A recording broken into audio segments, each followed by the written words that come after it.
So it seems to be utterly unavailing to try to well evoke all the intricacies that go into uh, Heidegger or a proper apprehension or sort of begrifenen, to use one of Heidegger's own ways of speaking. Heidegger speaks of somehow inceptive conception or um, on Anfangenlich, I think, Anfangenlich Begriffenen. So, sort of a laying hands on, a grasping of something as a conceptualizing. Begreif is a word Heidegger likes to play on because it means both gripping and it's ordinarily translated as concept. Anfang, which we're often translating as inception, which has somewhat of a high tone to it, but which is appropriate to Heidegger's, as it were, natural way of expressing himself. Heidegger uses such phrases very regularly as the quote unquote enigmatic destiny of the fatherland and many other such phrases, which, although they don't seem in the slightest bit affected or deliberate in Heidegger, they're deliberate, but they're natural to his way of regarding things. Seem somewhat high or unusual, I think, from the standard English way of speaking about politics or of one's country and so on, even if one is waxing in patriotic tones, still one doesn't quite speak in that way.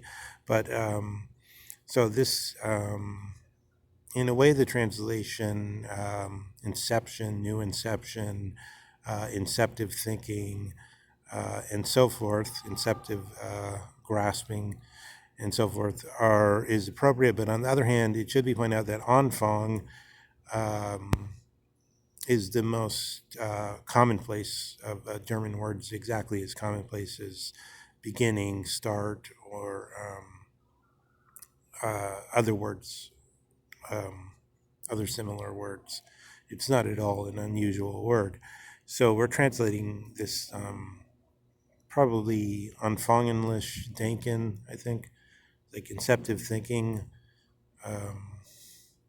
which could also be, I think it would also be translated as initial thinking, I guess.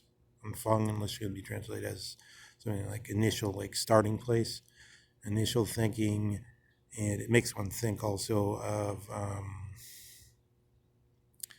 I would say, beginner's mind, the concept of beginner's mind somehow. But I wanted to I had both some political thoughts in mind connected to the Nietzsche stuff, where I think through, say, there's a gain in meaning through analogy means somehow a gain in meaning through a transfer of meaning. So you say this thing is like this thing, and thereby you transfer meaning, but somehow you also increase the whole pool of which the subject matter is sloshing about in. So here, I think by adopting a political, in a specific sense, analysis of, let's say, class analysis, something along those lines. So we look at Nietzsche and Heidegger were both professors, but at different time periods. So what was the basic attitude towards the class they belonged to at that time? Allowing this analysis to stand something along the lines of, it's like what Heidegger would say of the being of beings in the metaphysical sense. So in the metaphysical sense, the being of beings is something that we can say that's true, but there's a long line of other things that are also true, maybe infinite, because it's true, but it's withdrawing. So like the sciences, as we already given an example, in 30,000 years, there'll still be new discoveries made along the present idea of what the chief meaning of the empirical or Natur wissenschaft sciences mean. But also you could say that with respect to many other traditions, and to the teaching of Protagoras, for instance, to the teaching of Heraclitus, whoever it may be, there's still further possibilities of some form of inceptual thinking with regard to all those things, because we're regarding them all as metaphysical or ontic, the resistless force that withdraws from us and therefore is never true in the way true wants to speak to us about itself, but only partial truth. So, but nonetheless, through the juxtaposition of these partial truths, maybe we gain something. Leo Strauss says any view where we don't consider the alternative becomes trivial. So that means, in a way, that it descends into sort of truism and to things we take for granted, and to things which, in some sense, could be demonstrated to be not fully true.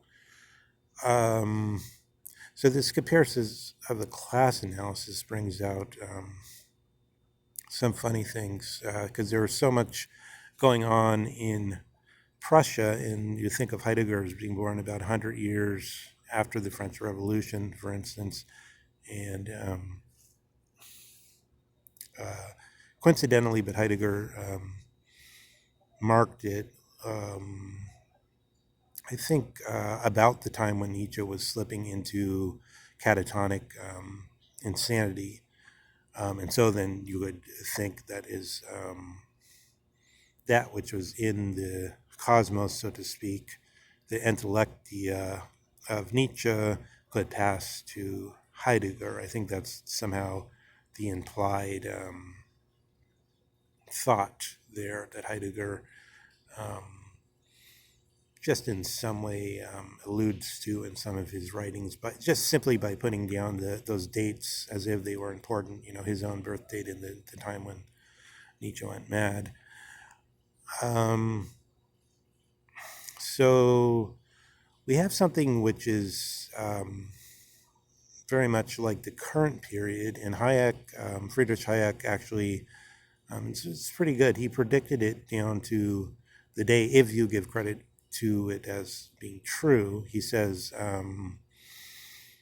not to the day, but within a few years, let's say. He said 70 years after, he said America is 70 years behind what happened over here. And but he was, the reason that makes it interesting is that there's some things we're ignorant of that he knew about more closely, that seem to be real evidence, which, if we consider them, look like they can plausibly show us that we're in the contemporaneous time in this Spengler sense, as were the Germans, say, in well, according to Hayek, during the war, but we're looking at an earlier time that's set up for it.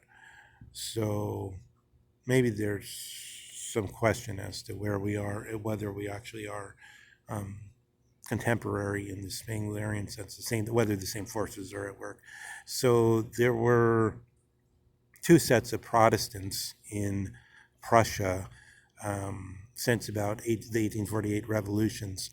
And remembering that Luther was already 300 years, we're talking about more than 350 years here since Protestantism began. So that's 100 years, more than 100 years more than we are from the time of the American Revolution.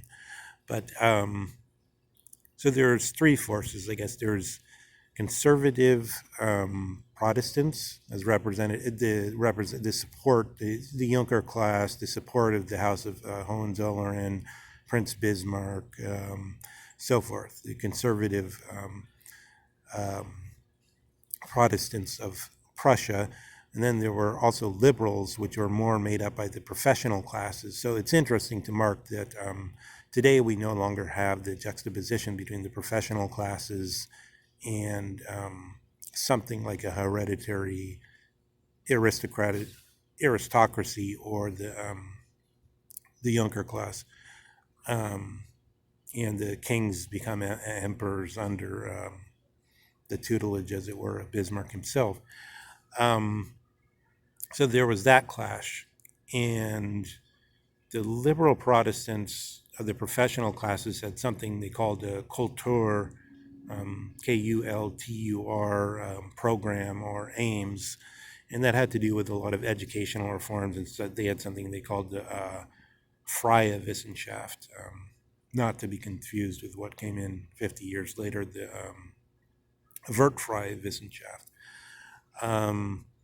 How so far, what that has to do with the Bildung tradition, it's difficult to say. I think Schleiermacher, with his so-called Gesamt Männlicher Bildung, had more with them than did Humboldt or somebody like that, even though Humboldt is, for us, associated with liberalism and free thinking and so on. So then there were the Catholics. So in Bavaria, which was Catholic dominated, they thought that the only way we're going to change this mindset of these people is by bringing in our Cultura program. And so that really made angry a lot of Catholics, and they called in this whole thing got started with this ultramontanism and the Pope becoming more entrenched in his positions and coming out with the doctrine of the infallibility, and all this happened around this time.